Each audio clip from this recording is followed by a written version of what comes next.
Hello बच्चों, maths uncle में आपका स्वागत है। बच्चों, आज हम क्लास 10th के एक्सरसाइज 4.3 एनसीईआरटी का एक क्वेश्चन वर्ड प्रॉब्लम सॉल्व करने जा रहे हैं। बच्चों, ये क्वाड्रेटिक इक्वेशन का वैसे तो क्वेश्चन है, लेकिन ये क्वेश्चन अगर आप पढ़ेंगे तो आप इसमें देखेंगे कि ये टाइम एंड वर्क से रिलेटेड है। जैसे मैं एक बार पहले क्वेश्चन को पढ़ देता हूँ, उसके बाद मैं आपको और इलेबोरेट करता हूँ। क्वेश्चन में दिया गया है, 2 water taps together can fill a tank in 9 and 3/8 hours. The tap of larger diameter takes 10 hours less than the smaller one to fill the tank separately. Find the time in which each tap can separately fill the tank. हमें कहा गया है कि एक tank है, उस tank में 2 water taps लगे हैं और एक वाटर टैप जो है वो लार्जर डायमीटर का है, यानी चौड़े मुंह वाला है, और दूसरा जो टैप है वो स्मॉलर डायमीटर वाला है, यानी कम मुंह वाला है। तो नेचुरली जो चौड़े मुंह वाला टैप होगा, यानी लार्ज डायमीटर वाला टैप होगा, that tap will take lesser time, उसे कम समय लगेगा उस टैंक को भरने में, इन कंपैरिजन ऑफ जो स्मॉलर डायमीटर वाला टैप है, यानी छोटी मुंह वाला टैप है, उसकी अपेक्षा। दूसरी चीज़ की आपको पता है कि ये क्वाड्रेटिक इक्वेशन का है, तो इसमें हम वेरिएबल एक ही ले सकते हैं। तो इस क्वेश्चन को हम सॉल्व कैसे करेंगे वो मैं आपके लिए सॉल्व करूंगा अभी इसे। पर क्वेश्चन को सॉल्व करने से पहले आपसे कहना चाहूँगा कि यदि आपने पहली बार हमारे चैनल को विजिट किया है या आप पहली बार हमारा वीडियो देख रहे हैं तो हमारे चैनल को सब्सक्राइब ज़रूर करें, और यदि आपने पहले से सब्सक्राइब किया हुआ है तो इसे अपने दोस्तों के साथ शेयर करना बिल्कुल ना भूलें। तो बच्चों, आते हैं हम क्वेश्चन पे। इस क्वेश्चन को स्टार्ट करेंगे हम। सबसे पहले हम क्या करते हैं, देखो मैंने बताया आपको कि क्योंकि हम एक ही वेरिएबल ले सकते हैं, क्वाड्रेटिक इक्वेशन का है, तो यहाँ पे हमें देखना होगा कि किस एक टर्म, हमें पूछा क्या गया है कि दोनों जो टैप हैं उन टैप्स, वो टैप्स अलग अलग कितना टाइम लेंगी सेपरेटली उस टैंक को भरने में। तो हम दोनों के टाइम को एक ही टर्म में हमें सपोज करना होगा, लेकिन उसमें हम किसके टर्म में, तो हम यहाँ पर लेट करते हैं, let time taken by larger tap be x hour। अब यदि लार्जर टैप को, यानी चौड़े मुंह वाले टैप को x घंटे लगते हैं, तो हमें क्वेश्चन में दिया गया है कि स्मॉलर टैप को, यानी छोटे मुंह वाले नलके को इस टैप की अपेक्षा, इस नलके की अपेक्षा 10 घंटे ज़्यादा समय लगते हैं। तो यानी उस स्मॉलर टैप को कितना टाइम लगेगा, तो हम यहाँ लिखेंगे therefore time taken bye smaller tap will be, तो ये हो जाएगा x प्लस 10 आवर। अब हमें क्वेश्चन में दिया कि देखो मैंने पहले आपको बताया कि टाइम एंड वर्क का क्वेश्चन है, तो टाइम एंड वर्क के क्वेश्चन में हमें करना होता है कि पहले हम 1 यूनिट ऑफ टाइम, यानी 1 आवर में या 1 मिनट में या 1 डे में वो कितना पार्ट ऑफ वर्क करता है, उसके अकॉर्डिंग हम फिर आगे क्वेश्चन को सॉल्व करते हैं। तो यहाँ पे time taken bye larger tap को, उस टैंक को भरने में x आवर लगते हैं, तो 1 आवर में वो कितना पार्ट ऑफ टैंक भर पाएगा, तो हम यहाँ लिखेंगे पार्ट ऑफ टैंक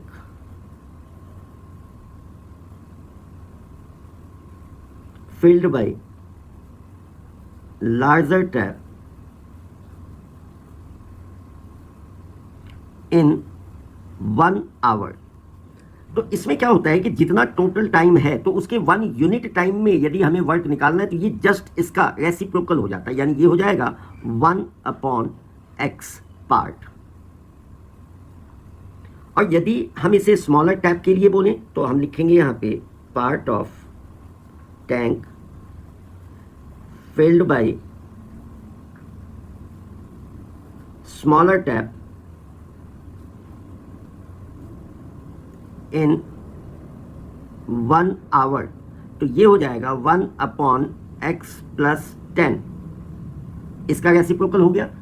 तो अब यदि इन दोनों टैप को, इन दोनों नलकों को यदि एक साथ खोल दिया जाए तो 1 घंटे में उस टैंक का कितना पार्ट वो फिल कर पाएंगे। तो उसके लिए हमें क्या करना है, तो 1 घंटे में ये 1/x पार्ट फिल करता है और 1 घंटे में ये smaller tap 1/x/10 part fill करता है। अब यदि हम इन दोनों को प्लस कर दें तो दोनों टैप टुगेदर इतना पार्ट फिल करेंगे, हम वही निकालेंगे। तो हम यहाँ लिखेंगे therefore part of tank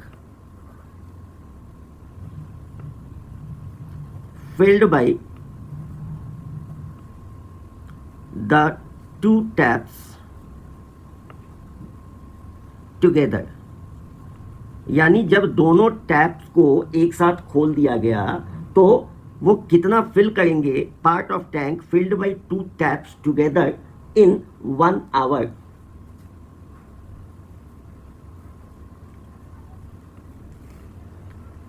will be, ये इन दोनों को प्लस कीजिए, 1/x प्लस 1/x प्लस 10, इसका हमने एलसीएम लिया, इसको प्लस किया तो ये हो जाएगा x into x plus 10।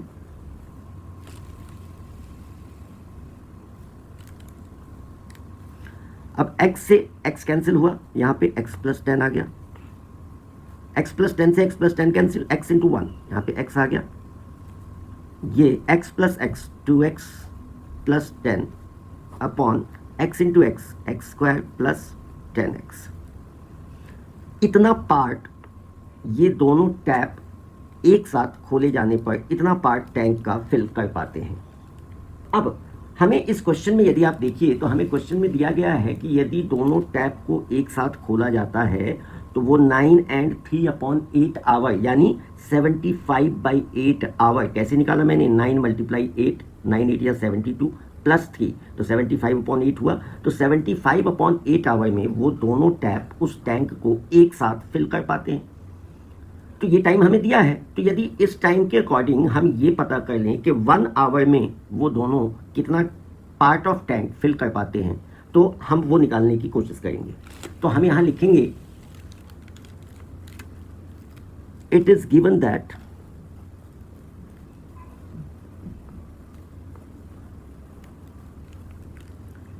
The two taps together can fill the tank in 75/8 hours. So therefore part of the tank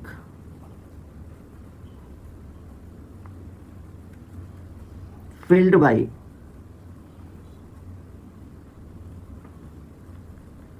the two taps together is, जैसा कि आपको पहले भी आपने देखा था कि जो टाइम टोटल टाइम होता है उसका रेसिप्रोकल हो जाता है जब हम यूनिट टाइम में कितना काम किया जाएगा वो निकालते हैं। तो 75/8 का रेसिप्रोकल हो जाएगा 8/75 पार्ट। अब आप क्या देखिए कि यहाँ पे अभी ऊपर जब हमने निकाला है तो वहाँ पे हमने निकाला कि दोनों टैप 1 आवर में एक साथ मिलके इतना पार्ट ऑफ टैंक फिल करेंगे, और दूसरे केस में हमने निकाला है अभी कि दोनों टैप 1 आवर में 8/75 पार्ट फिल करेंगे। तो इसका मतलब कि ये और ये दोनों इक्वल हैं, तो इसको हम लेट कर लेते हैं, let this is 1 and this is 2। अब हम लिखेंगे फ्रॉम 1 and 2।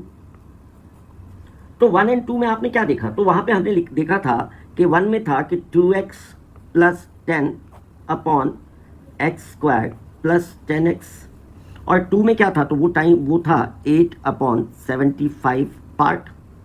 तो यानी निश्चित रूप से ये दोनों इक्वल होंगे। तो अब इनको हम क्रॉस मल्टीप्लाई करते हैं, और क्रॉस मल्टीप्लाई करके हम देखते हैं हमें क्या मिलता है। 8 को हमने x² से, तो 8, चलो मैं एक स्टेप और लेता हूँ, x² plus 10x is equal to 75 into 2x plus 10। इसको सॉल्व किया हमने, 8x² प्लस 8 10 जा 80x इज इक्वल टू 75 2 जा 150x प्लस 75 10 जा 750। अब इसको हम रीअरेंज करते हैं, 8x² plus 80x minus 150x minus 750 is equal to 0। ये हो जाएगा 8x² प्लस 80 माइनस 150, ये हो जाएगा, sorry, it will be, so minus, it will be minus 70x minus 750 is equal to 0। So हमें एक क्वाड्रेटिक इक्वेशन मिला है, 8x² plus minus 70x minus 750 equal to 0। अब इसे हम, आप यदि ध्यान से देखें तो इस पूरे इक्वेशन को हम 2 से रिड्यूस कर सकते हैं, यानी पूरे इक्वेशन को हम 2 से डिवाइड कर सकते हैं। ये बन जाएगा 4x² minus 35x minus 375 is equal to 0। इसमें हम एक स्टेप बचा लेते हैं। आप इसको ऐसा भी कर सकते हैं कि 2 यहाँ ब्रैकेट लगा के इधर 2 लिखिए, फिर उस 2 को इधर ले जाके दिखाइए। इट्स वेरी सिंपल थिंग ना। आप now you are in class 10 और अबव, सो इतना अंडरस्टूड समझा जा सकता है। अब इसका हम मिडिल टर्म स्प्लिटिंग से भी कर सकते हैं या आप क्वाड्रेटिक फार्मूले से भी कर सकते हैं, आपकी इच्छा है। मैं यहाँ इसको मिडिल टर्म स्प्लिटिंग मेथड से करने जा रहा हूँ। तो इसमें आप देखिए हमें मिला है 4x² minus 60x plus 25x minus 375 equal to 0। हमने कैसे स्प्लिट किया? आप 4 को 375 से मल्टीप्लाई कीजिए, ये 1500 हो जाएगा। अब हमें 35 को ऐसे दो भागों में स्प्लिट करना था कि इनको मल्टीप्लाई करने पे 1500 जो कि इन दोनों के प्रोडक्ट के बराबर है और इनको प्लस या माइनस करने पे माइनस 35x आ जाए। तो वो स्प्लिटिंग हमें ये मिल गया। अब हम इन दोनों को एक साथ रखते हैं और उसमें से कॉमन लेते हैं। तो 4 हमने कॉमन लिया, sorry 4x, and now we have x minus 15। यहाँ पर हमने 25 कॉमन लिया और हमें मिला x minus 15। So now we have x minus 15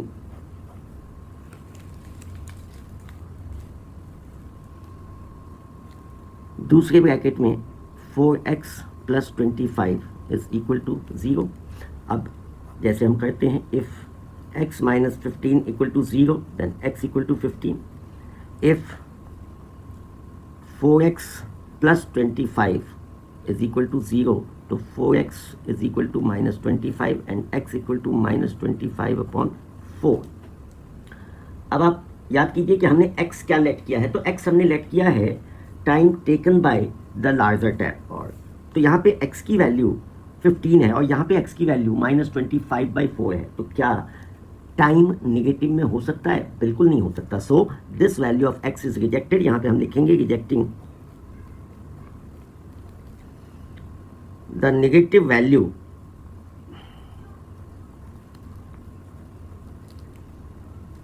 x is equal to 15 और x हमने लिया था time taken by the larger tap, therefore time taken by the larger tap कितना है? 15। तो हम यहां लिखेंगे 15 आवर, और स्मॉलर टैप का कितना होगा? And time taken by the smaller tap, naturally उसे ज़्यादा टाइम लगेगा, इज इक्वल टू 15 प्लस 10 यानी 25 आवर्स।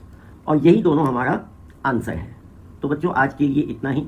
बच्चों मैं एक चीज़ बताऊं, ये क्वेश्चन बहुत ही इंपॉर्टेंट है क्लास 10th के बच्चों के लिए भी और कॉम्पिटिटिव एग्जाम्स के लिए भी, जैसे CDS हो गया, FCAT हो गया, या CAPF हो गया, या बैंक PO हो गया। इन सब एग्जाम्स में भी ये क्वेश्चन बहुत इस तरह के क्वेश्चंस आते हैं। और ये सिंगल क्वेश्चन जो कि हम बेसिकली क्लास 10th के बच्चों के लिए बनाते हैं। तो जो बच्चे कॉम्पिटिटिव एग्जाम्स दे रहे हैं वो भी इन क्वेश्चंस को अच्छी तरीके से समझेंगे तो ये उनके लिए बहुत ही फ़ायदेमंद रहेगा और वो इसके बेस पे इस टाइप के कम से कम 10-15 क्वेश्चंस बना सकते हैं अपने आप। तो ये हमारी कोशिश है। तो बच्चों आज के लिए बस इतना ही। मिलते हैं अगले वीडियो में कुछ और इंटरेस्टिंग क्वेश्चंस के साथ। तब तक के लिए बाय बाय।